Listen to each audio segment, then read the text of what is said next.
Eberechi, lovely to see you. It's a pretty standard opening question, but it's a really, really important one, probably the most important one. Congratulations, how special does this feel?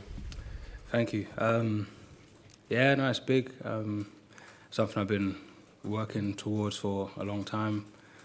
I'm just grateful to God that it's happened now, and I'm in a position to show myself and be in and amongst this level. Gareth Southgate said that you'd been close on a number of occasions to other squads recently, but that injury had cost you in one in particular when he was definitely going to name you. Were you aware of that? Were you talking to him at the time, or was it something you only found out about when he told us? So I got a message that day that sort of gave me an inkling that I was going to be called up. So that was pretty much the only thing that I knew. But obviously being injured, that was the end of that for a little while. So it's been a journey sort of getting back to it and getting up to the standard and putting in performances, but it's been a good one. How does it make you feel when you get a message when you know you're injured and you can't join up that gives you the indication you might well have done? Yeah, it's hard to put into words because I look at things a bit different. So I saw that as I'm on the right trajectory, although it's a sad situation I'm in and being injured, no one wants to be injured. I saw that as this is the level that you can get to, so putting my mind right, being focused on my rehab, sort of gave me the motivation to keep going, really.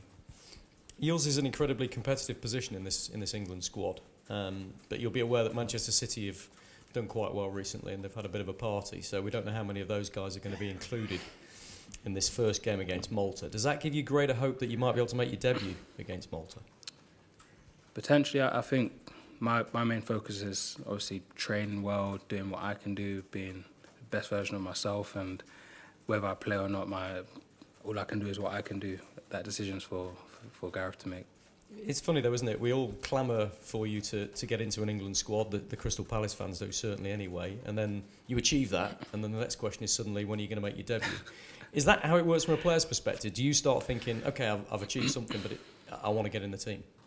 I think naturally, yes, there's always something else that you want once you achieve one thing, it's on to the next one. But honestly, I'm grateful to be in this position. I know that I've worked hard, and no one's doing me any favours. I'm here because I deserve to be here. So I think one step at a time, whatever comes, comes. You've earned this call-up because your form for Crystal Palace has been outstanding for quite a while now. How much credit for that do you give to Roy Hodgson, who I know you're really quite close with? And would you like to see him stay on? I know it's a difficult time at the club. They've got a big decision to make, but you're very close to him. Would it be important to you if he stayed on?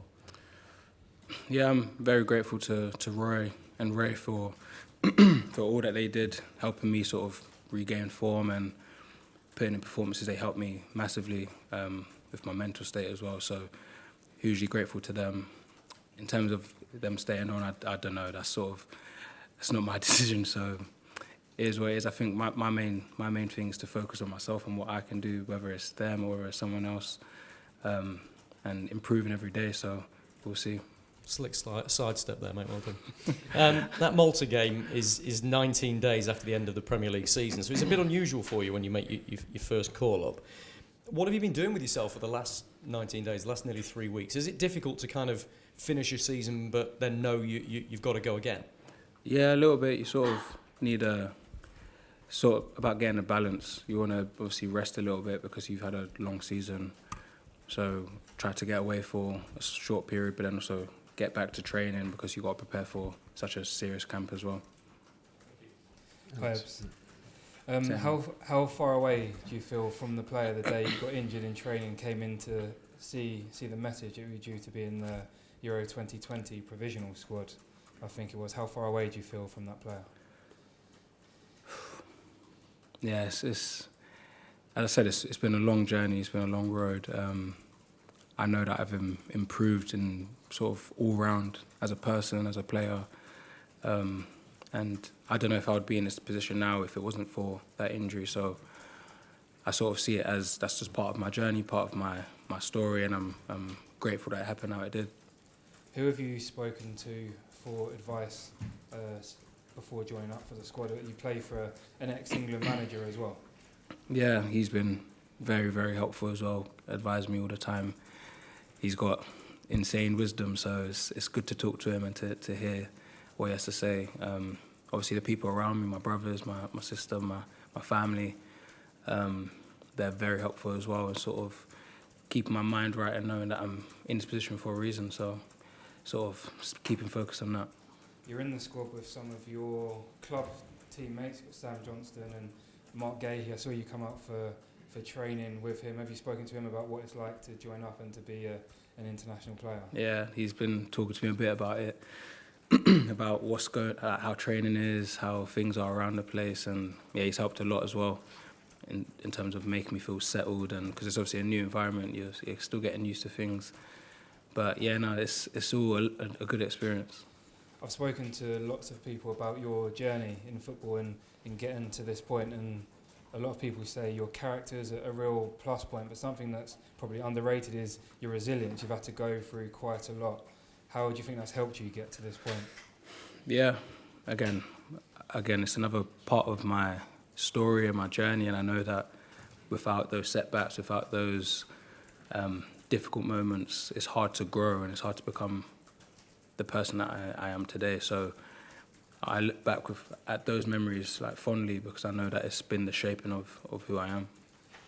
And one of those memories is at Wycombe, playing at that level of football, your first experience, I think, of regular men's football in League One. How do you think that shaped you? Yeah, that was another difficult period. Obviously not sure whether to go on loan and what to do because you want to play, but it helped me more than I knew at the time. It prepared me for men's football and gave me the confidence to believe in myself and know that it's something that I can do at first team level. So again, without that experience, who knows where I'd be. And have you managed to speak to Gareth since you've been here? No, I haven't spoken to him, but I'm sure I will speak to him at some point. Oh, thank you. John Murray. Thanks. When you say that, you said you were very grateful to Roy Hodgson and Ray Lewington for helping you with your form and mental state. Was that just this season, since they came in this season?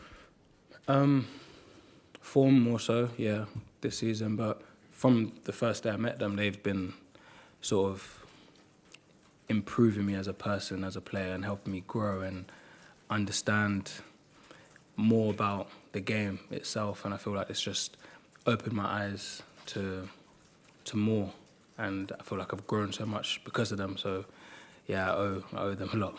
So that's not just in a footballing sense, that's a wider sense. Yeah. So 100%. what sort of things?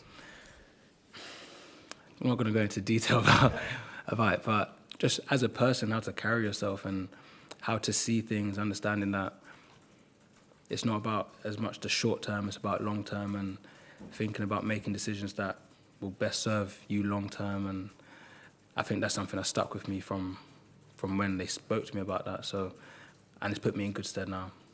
Because, of course, there'll be some who, I think when Roy Hodgson was reappointed, there was that feeling that, maybe he'd had his time.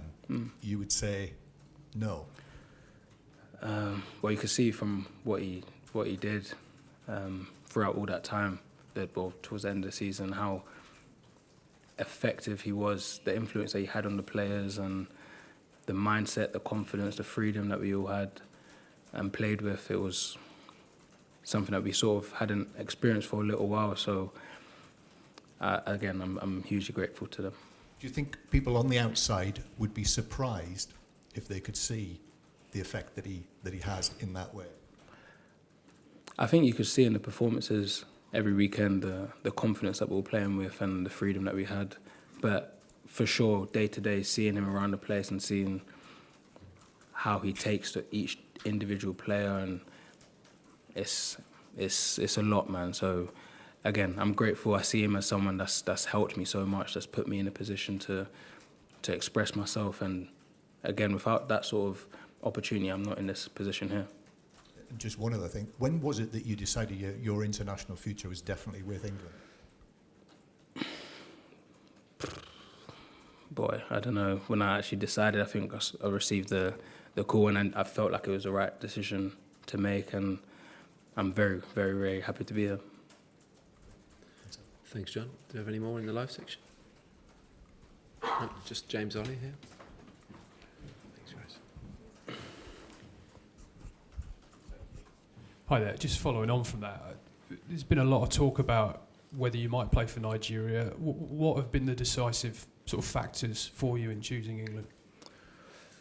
I think more just speaking to the people around me, my family, my wife, getting good advice from the people around and trying to think what is the best decision for myself and for my career. And we think that this is the best one. And again, it's a big opportunity for me. It's the highest level of football. So I look at it with no regret at all. And how much has England's progress under Gareth been a factor? Obviously, semi-final, final, quarter-final in the last 3 tournaments. I guess that's something that you really want to be a part of. That progress. Yeah, for sure. As I said, it's the highest level of football, and you want to test yourself against that. You want to be in that, and you can see from the quality of the team where they're getting to, the confidence that they play with. It's incredible. So being part of that is big.